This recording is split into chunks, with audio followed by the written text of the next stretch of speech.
So just an FYI. So I am much better. That's better. I still have coughing fits. So I will occasionally probably have like a fit, especially if I talk a lot, which you know already that I do. And there's no stopping that. So it is what it is what it is. But anyway. We know that's right. But I don't sound so, well, I still sound a little bit nasal, but I'm not as gruff as I was the other day. So. You sound normal to me. You know, but speaking of gruff, when are we actually going to address the fact, and I know it's hard because this is what we do, we podcast about the challenge. When are we going to address the fact that this season is fucking terrible? We can do that now, because I mean, I'm trying. Well, CBS? I want this one to be good. I want it to be good. It's not going to be good. It's reached its peak. This was a decent episode. No. Not exactly. 2 episodes ago, we really got on this show for being like really, really bad. And then it kind of came alive a little bit with the episode before last. And then last episode, which probably should have been the best episode. And I'm just like, this ain't it. This ain't it. I'm dying to get Tori back. I'm dying to get Bananas back. I'm dying to get Devin back. Fuck it. I'd rather take those guys. We want an OG challenge season. Word. I'd rather take these guys. I mean, All Stars has its issues, but All Stars was at least entertaining and you like the people. Jesus Christ. But how much is that because we know them? Like, these people we're getting to know, so maybe we'll like them better when after we have a little bit of history with them? No. Alyssa, I dislike her stance going against the cookout, but I find it kind of entertaining. Love Danny, but I would love to see a little bit more of his personality. Tyson and Angela are obvious. They would fit in right with the challenge. And Tyson's already starting fights with Bananas and regular cast members. Yeah, I heard he was on Bananas podcast. I didn't check it out. But they obviously would fit right in. And say what you want, but I'm not too opposed to Cachet coming along. I actually really liked this episode. But also Desi and Justine, because they look like strong women, like it kick a lot of ass. I think, and I hate to say this because I do not like this competitor, but Sarah would probably also be a good fit. She could be a disruptor. No, Sarah, you get Sarah in, you might as well just write her the check now. Like, for real. Well, I don't know. There's some, I mean, can she go up against Laurel and still? Yes. I don't know. Yes. I think Laurel will give her a run for her money. This is what y'all homework is. Go back and watch the seasons that she did, and you'll see what I'm talking about. Because she's damn near went to the final every year. She didn't went into Survivor, because first year she lost because of Tony. If she kept Tony in too long, Tony ended up winning the whole thing. That's what was her downfall the first time. It's storming out right now. Yeah, no, I can hear it. Like hardcore. Like I was expecting for a little bit of rain. It's out there. It's like torrential raining. It's your first storm, fanatic. No, I'm just playing. You know what? Me and you are gonna fight. Don't start. We can air fight. We be like, get over here. Listen, you are not that far from me. Remember that. Yeah, I know that, but that don't scare me. One day I'm gonna come up, gotta do it. Let's go ahead and bring this episode in. You guys ready? Yeah. Yeah, we could go ahead, since Rob's deciding to be an asshole. What's really good, Posters? Welcome to another episode of Love, War, Challenges. I am MTV Malik. She is Becky at Giftmaster Bex. He is Rob Stewart. What's really good? Gang, gang, gang, gang. Okay. This season of the challenge, CBS is getting a change. Now, this change is very welcome. First off, no more algorithm. I complained about it for 7 fucking episodes, and now it's fucking gone. And I couldn't be fucking happier. I'm so glad it's gone. Woohoo! Big facts. We're now moving on to a individual game. And us knowing the challenge, we probably seen it coming. Okay, off the top of your heads, Who do you guys think will be the top benefits and the top losers of this format? Like, who do you think is going to sink? Who do you think is going to swim? I honestly think Tyson and Sarah are going to be the main, and Angela are going to be the main beneficiaries of going 100% individual. They seem to be individual players. Though they can work with a partner, you can tell that they are not necessarily big team players. They like just having their own fate in their own hands. I see people like Cachet falling by the wayside, but obviously she's there more for entertainment factor. And poor Leo. Leo's just screwed. But again, I'm becoming a fan. I kind of hope he sticks around. Ooh, Leo? Leo. Yes. Our little lion-hearted Leo is your go-to if you need to put him in elimination last minute. That way he'll be a easy layup, So did him dirty this episode. Danny, Tyson, Sarah, Ben, and my top four right there, right now that's still in the house. They have one thing in common, and that's they all from Survivor. So you see everybody else, they gonna fall beyond the wayside. As long as you keep these Survivor people in, they gonna control the game. They gonna win the game. End of the story. I would think that Tyson, Angela, and Sarah, maybe not so much Sarah, but definitely Tyson and Angela, they actually might become targets at this point. People are going to want their money, and the people who's here to win are probably going to want them out. I think people like Cachet, I think people like Leo, I think people like Kayla aren't going to fare so well in these things. Kayla might do a little bit better because at least she knows how to make friends, and at least she kind of knows what fucking game she's playing. The fact that she's made it this far, I think, is a pretty good testament. But also, let's not sleep on Justine. Justine has been quietly performing very, very well. I think she will fucking shine during this single format. Desi also. I think the only thing that's going to stop them is maybe they didn't make enough friends or a janky elimination format. But now we're at the individual game. Ben starts putting together... Damn, that shit sounds real out there. Right? That shit sounds real. I can hear it on the mic. Make sure you stay safe. Ben starts trying to piece together this Survivor Strong... No, it's all good. Trying to piece together this Survivor Strong Alliance, which is going to include Sarah, Danny, Don. Oh, yeah. Dom is definitely not going to be great in the individual format either. Dom, Desi, Tyson, and Ben. And the big thing is Sarah is going around and wishing to go into elimination. She's the only girl that doesn't have money. Right. And I think that speaks to what kind of player that she is. But at the end of the A block, we get a really touching story.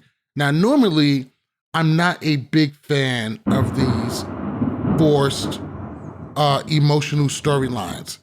But we get the story about Ben. Ben lost his buddy who died. They were both in the service. He was up at night. He's very emotional. This plays out pretty well. Ben uses this to go ahead and win the daily for today. And he's able to get the whole house to celebrate for his buddy that passed. And like I said, normally I hate this forced emotion, gushy kind of shit, but I can't lie. I was a little touched. I thought it was actually very, very sweet of this moment, and I think they played it pretty well. I think they kind of let Ben carry it instead of kind of forcing it down everybody's throat. Of course, it was a story. Of course, it was used, but I feel like they kind of let it naturally take its course. How did you guys feel about this part of the Ben storyline?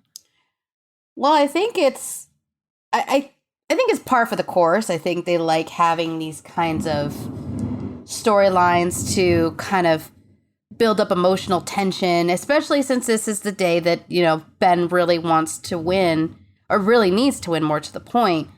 So it's a good kind of feel-good story at the same time as a motivational kind of investing people in Ben as a character, as a person, and as an individual in this game. So sometimes I don't like the way they kind of like to use this to... Yeah, it's been done badly before. But they did it in a really good way this time. It doesn't feel like it was what's the word? Abused. Forced down our fucking throats. Yeah. Kind of situation. Yeah. I found it very humanizing. Rob? Yeah. Yes, it definitely was a touching moment, really, because it actually gets you to think about the freedoms that we do have. And because of those people who sacrificed their lives that we may have the freedoms that we have, I want to say thank you for those who served in the military, those who served anywhere, any forms of forces, because this is the reason why we can do the things we can do is because of their sacrifice. And they are the true men and women of Call of Duty. So You just really brought a video game into it. I'm sorry. I mean, it's the truth, though. It was a really great story until this is real life Call of Duty. If you really, it's real life Call of Duty, because I mean, you can take the game and you can kind of relate it to the real. It's brutal. The war is brutal. It's nothing pretty about it. I wouldn't survive it if it was real. I mean, if it was real life, because seeing it on video game, I'm like, man, if this is real life, I'm already done. You know what I'm saying? So, but I liked how they portrayed it because it kind of sparked and it brought some memories for people. No, he over there. But go. He over there. No, it's okay. I don't have the same affinity for the American military machine as some other people do, but I don't think that this is the platform for that. So, one thing I learned as being a 37-year-old male is I don't always got to state my opinion. I'm sorry. You were talking and all I could hear in my head was like, God bless America. I know you was 37. Right. Like a flag starts billowing behind you, fireworks. Yeah, Malik, I thought you was in the service, man. You look like one of them cats that was in the service. No, I would rather sell my body to for the military. I was this close to joining the army. For what? Getting and for a Dodge Charger? I'm good. It's not for me. I'm done. It's not for me. I'm done. See, I actually even tested for, I did the written test. Obviously, this was back in the day. But, she said this is back in the day. You passed it with flying colors. They chased me. They sent people after me. They were recruiters calling me all the time. I was like, leave me alone. I said, no. No means no. I changed my mind. So, moving on to the daily. Today's daily is going to be called Having a Blast, which is, I find really, really odd because there was nothing great about this daily. Basically, concept sounds good. You got 2 runways attached to a boat, and there's, going down the river at the breakneck speed of 14 miles per hour. Now, these have you tried to runways, walk 14 miles per hour? No, it's not something that would go on in my daily life. Leaped onto a barge while it's going 14 miles an hour. Yeah. And so they got these runways and it's slippery with soap. At the end is a key station and you got to run back and forth 4 times. It's a time event. You got to unlock the safe from the key station. TJ lets us know that it's going to be a guy's day, which is exactly what I did not want to hear.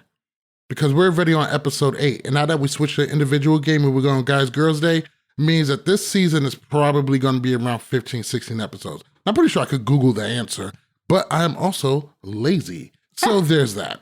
Haven't figured that out. Usually Tyler does all the research for us. Exactly. Tyler would definitely have the answers for this. But this was a fucking boring elimination to a obscene degree. I did like the fact that now it's an individual game. People are playing it a little bit differently. Now you can see who's with who's going to spray down the soap for them so they can have an easier time, who's not going to spray other people. There's a lot to appreciate that out there. Anyway, Angela gets the win. She beats out Sarah, which Sarah is fucking tight about. And Ben gets the win, edging out Leo, and in a really, really touching moment. But let's go ahead and talk about some of our favorite moments or some of our least favorite moments from this elimination. Some of our likes and our dislikes. And I'm just going to keep it real. I don't think this is going to be a long segment because this daily challenge was boring as fuck. I was really disappointed that there wasn't more cutthroat. I'm going to shoot, like as Cache said, don't shoot me in the face. I was expecting something. But apparently, I was sorely disappointed by their lack of cutthroatiness, I guess best way of saying. You know what? We just seen a daily like this, and I think it was at the end of War of the Worlds 2. The difference with that one is you had another person sitting on the runway trying to block you off. True. Yeah. And nobody complained about that daily. That daily was awesome. This is the same exact daily that was, only sanitized and PG rated. It is so fucking frustrating. But I gotta say, watching Leo really just beast that whole thing. I was really proud of him. Like, his cat-like reflexes. Yeah, he needed it more. He needed it more than anybody else, probably.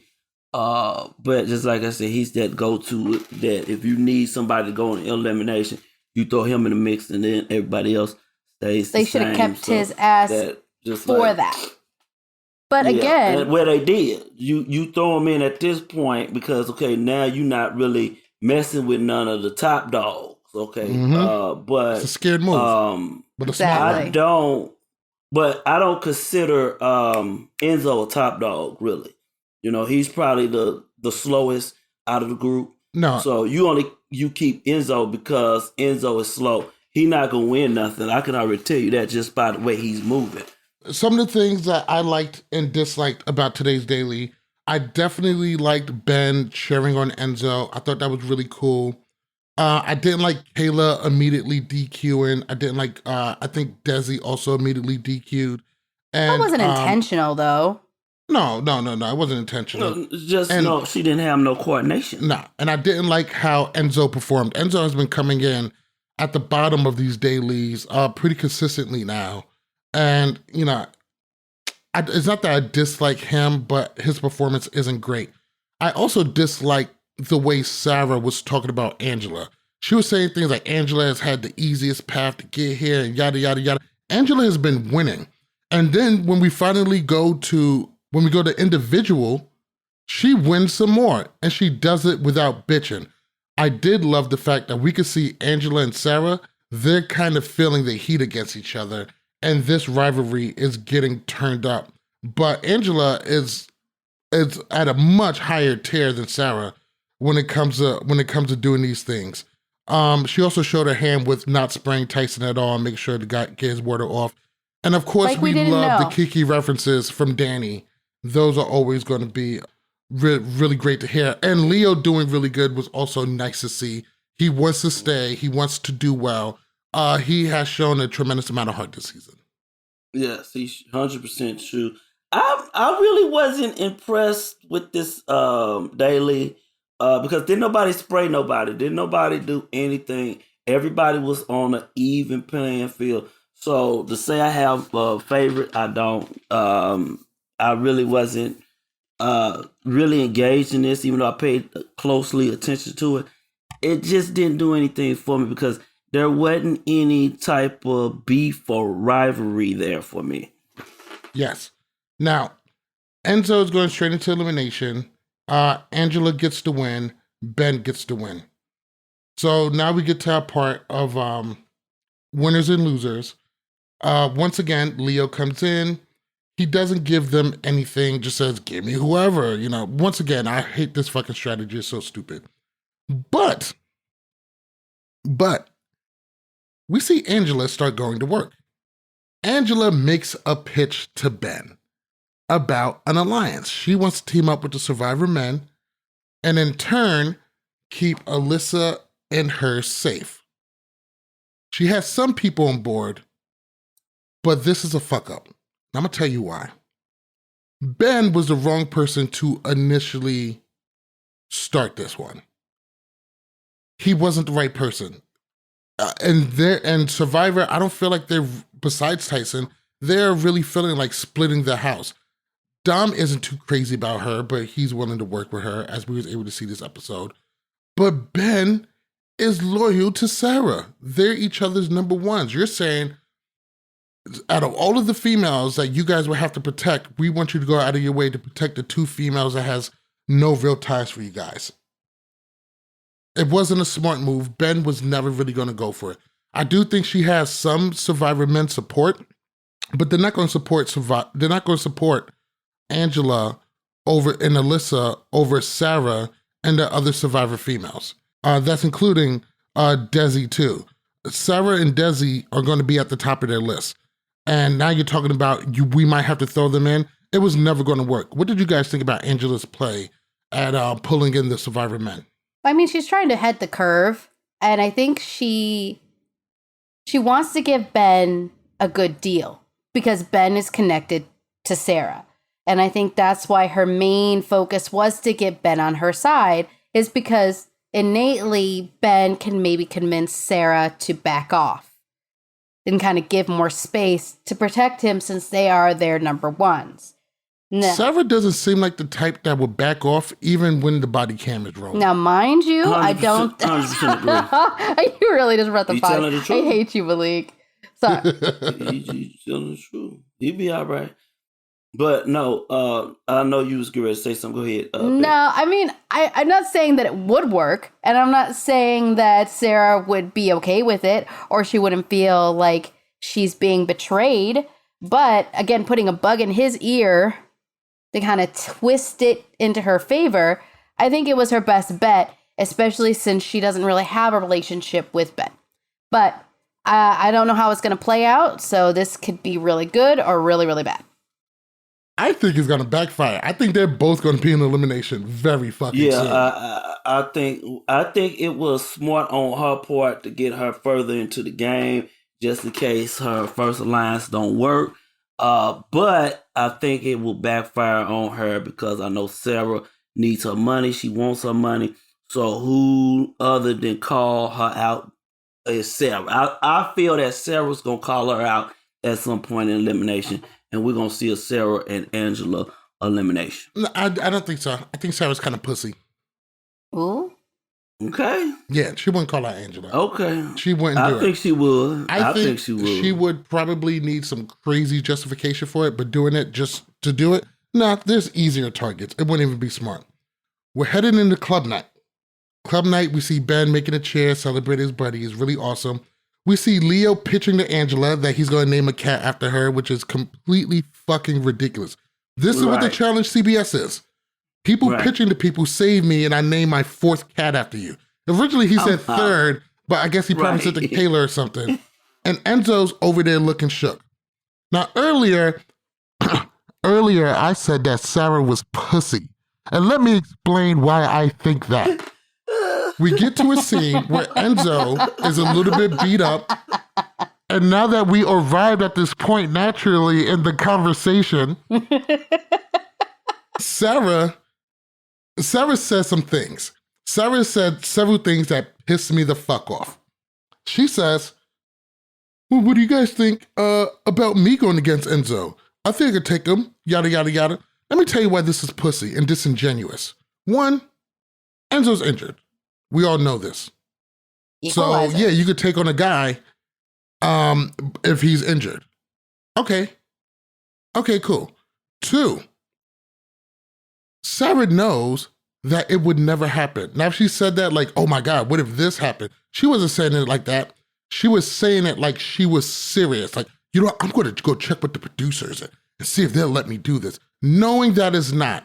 She was grandstanding, trying to look tough, trying to be intimidating.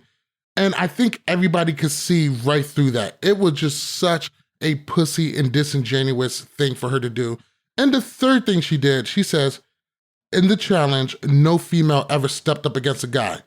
And first off, this has happened several times. In the early days of the challenge, females went against guys all the time. And then also, we've had several seasons where there's been guy-girl pairs and they had to go against each other. And when they all had to go against each other one-on-one against in the final, Cara Maria came in and fucking won. And then War of the Worlds 2, Yeah, she came in 5th because she lost on the math, but she was able to hang in there with the fucking guys. So Sarah, what the fuck are you talking about? What are you talking about? Drop what the mic do you on that mean? one. Bloop. What She's do you talking mean? about CBS. She's talking a bunch of bullshit. She should be out there. The fuck is she talking about? Did you just say? Yes. Go talk about something you know, ma'am. Number one, she's probably talking about CBS shows in themselves. So she doesn't know what she's talking about. Say, hey, in the history of Survivor, a man and a woman never went against each other. And I don't watch Survivor, but even I think that's bullshit. She is so full of fucking shit. Her eyes are brown. I'm so tired of her. Tired of her. You are Done a with her. Sarah hater. Leave. I don't like the bitch. I don't like her. I don't like her. And granted, I don't know her personally. And yes, I know people in reality TV are really hyper parody versions of their actual selves, and I don't like it. I'm sure if we sit down and have a brunch or something, she's probably fine. But on TV, I do not like her. He says he wants to have a brunch with her. No, I do not want to have a brunch. Brunch with a cop, I'm good. I'm dead. I'm good. I don't need to have brunch with a cop. Oh, Jesus. Okay. So, what's your take on Sarah's grandstanding during club night? It was entertainment. That's all it was. I knew she was talking out her head because there ain't no way you gonna call out no guy and no elimination. I'm sorry. Just to interject a little bit. Just a little bit. Listen, I know you had something great. I'm gonna let you get right back to it. But let me tell you something. I'll let you finish. The game that we're gonna get to today is Hall Brawl, and Enzo would have fucking mopped the floor with her. He would have truck stick her 100%. Ass like 06 Madden. 100%. I would, and you know what? Let me tell you something. I would have loved for that to happen. TJ is just like, I heard somebody was talking about they want to go in. Sarah, now's your chance. And mind you, he only has 2,500, so he doesn't even have the fucking money necessary. What are you talking about? What are you talking about, Officer Sarah? But she's got like 2,500 okay. and her bank account, so together it's 5,000. No, I think she has 1,500. Really? She wouldn't have made it. She don't even need the money. She already got over $1 million some from Survivor. So she just doing this to add on to her bank account. That's all. So I mean, I look at the people who's won it before as, okay, you doing a one or two things. You doing it to not work no more, or you are doing it to just add on to the bank account to make sure your people's good in the long run. That's the only one or two things reason why you doing it. Why mess up a good thing and try to go against it for God? Number one, our strengths are totally different. Number two, we easily can outpower you in no problem. Don't mean to sound arrogant or anything, but it's just the reality of it. Physics, all that. Other than that, I don't understand. I think she just did it for airplay. That's all. It depends on how dirty the girl plays, but nonetheless. Yeah. That too. But let's look at people like Evelyn and like people like Laurel, who could easily take on dudes. Even Cara could easily take on some of the dudes that, you know, are on the other side. So let's just be honest about female strength. If we have it there, it's available. I don't know, Sarah. I want to give her the benefit of the doubt, but y'all can fuck yourselves. I knew she wasn't going to go down the minute I saw Hall Brawl, but... let me tell you something. CB is fucked up. I would have paid for 10 years of Paramount Plus if they could give me Sarah and Enzo in a Hall Brawl. Even better, put Sarah and fucking Danny in there. I would pay good money. I would buy a lifelong subscription to Paramount Plus to watch her get the fucking floor mopped with her. I mean, Danny would have won that easily, hands down. Danny would have won that against any single person in there. Right, 100%. Kiki would not be happy. NFL super, he was in NFL, so he already used to getting hit. So I was wondering why they didn't send his ass down. Like, what the hell? Because they knew he would have came back. He would have came back easily. It wouldn't be no question about it. So listen, Sarah obviously makes me angry. And if you think I was angry before... The rage. Wait till you hear this. So we head down into the arena and we see exactly what we've been dying to see. We see a Hall Brawl. Yes. Fuck yes. Fuck yes. We've been asking for this. We're finally going to get it. And then I'm looking at it and I got the old man. I'm like, what the fuck is this? I'm looking at it. I'm like, wait a minute. Yeah, why is this whole brawl mad little?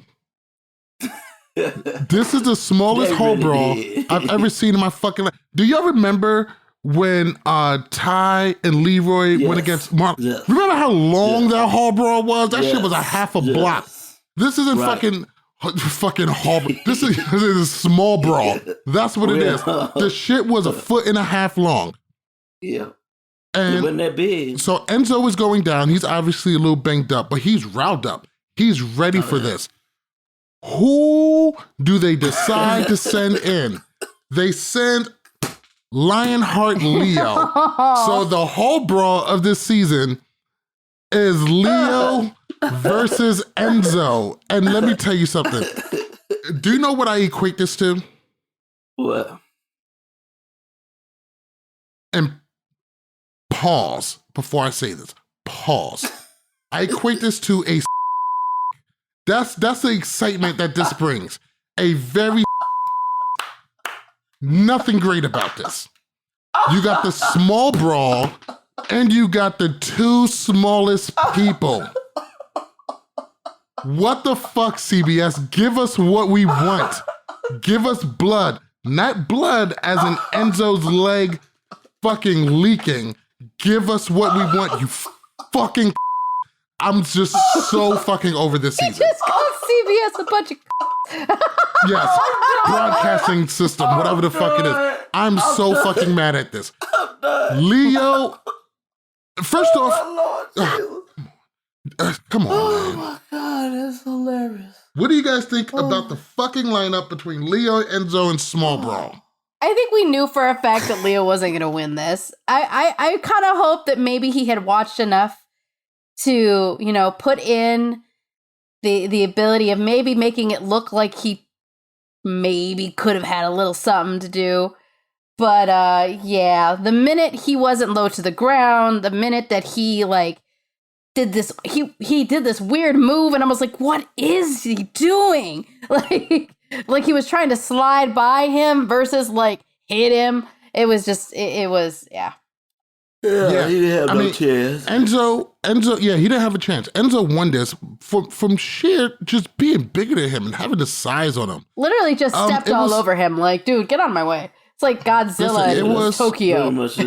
And I don't want to shit on Enzo too much, but it was just pathetic.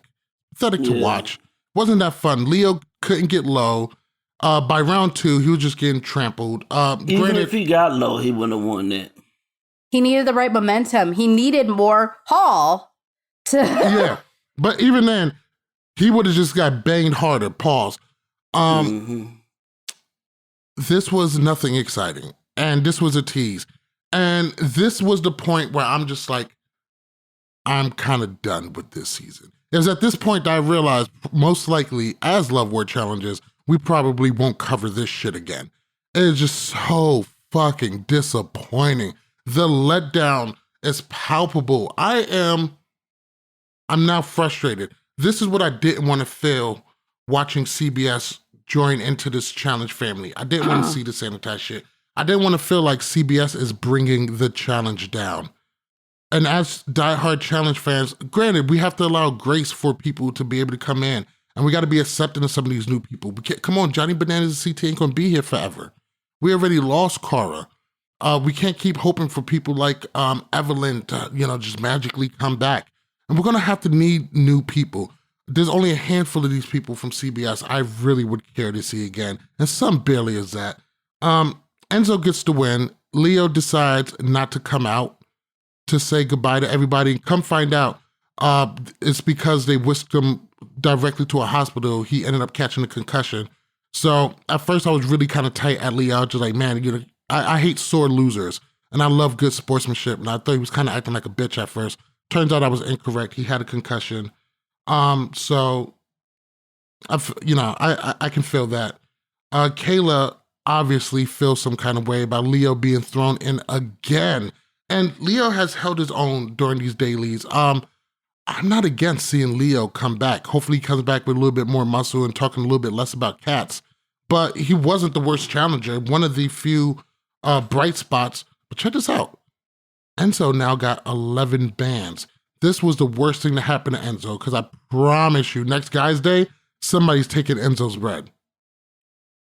I mean, if you're somebody like like Tyson, you'll say to yourself, hey, throw me into elimination and throw in Enzo. Might as well just get a couple, 10 bands. People have done worse for less. No, why you already got the money to go into elimination. Why would you want to go in and risk that? Because you got a risk of going home because you don't even know what the elimination is going to be. You know what I see? When I see Enzo with 11 bands, I see him as lunch meat. I see a walking victim. I see just a future victim. Somebody's going to fuck him up for that bread. Yeah, because I would go for Enzo because now I don't have to really go for the top dog. I don't have to go for a Tyson because, 9 times out of 10, Tyson going to most likely come back. Come on, I'm 5'9". I weigh maybe almost 200 pounds muscle. I stand some chance against him. I stand some chance against him. I'm not going to be no punk about it, but I'm just going to roll the dice and see if I can win or not, but I'm not going against nobody that's going to outweigh me or that's taller than me. So why not try for Enzo that's slow? Kind of beat up. Gamble. Yeah, kind of beat up. You know who Enzo would be perfect for right now? Who? Danny, Ben, or David. One of these guys need to go in there and take his bread. David don't even have a chance. I say Danny or Ben, between those two, he would beat Enzo. No, I think David has a chance depending on what it is. Think about it. If it's something like balls in, he has a chance. Or Paul Russell. We'll see. But that has more to do with speed than anything else. Well, strength. Yeah, strength. And you need a game plan. If going rushing straight in and doing the spin isn't working, you don't have to come up with some shit. David is dangerous because he's mentally already prepared to go in. So that makes him dangerous right there. Because that's what, if you saw what he said before they went to elimination, he said, I ain't got nothing to worry about it because I'm mentally prepared to go in if it's me. You can say that all you want. Doesn't mean you're ever really mentally prepared. Cara Darrell says that you don't have to get ready. You stay ready. That's right. You stay ready. And that mentality is real. You have to stay ready. Because just for an example, I chose to go to this race the last minute. I was ready. I didn't have to get ready because I have been preparing for the race.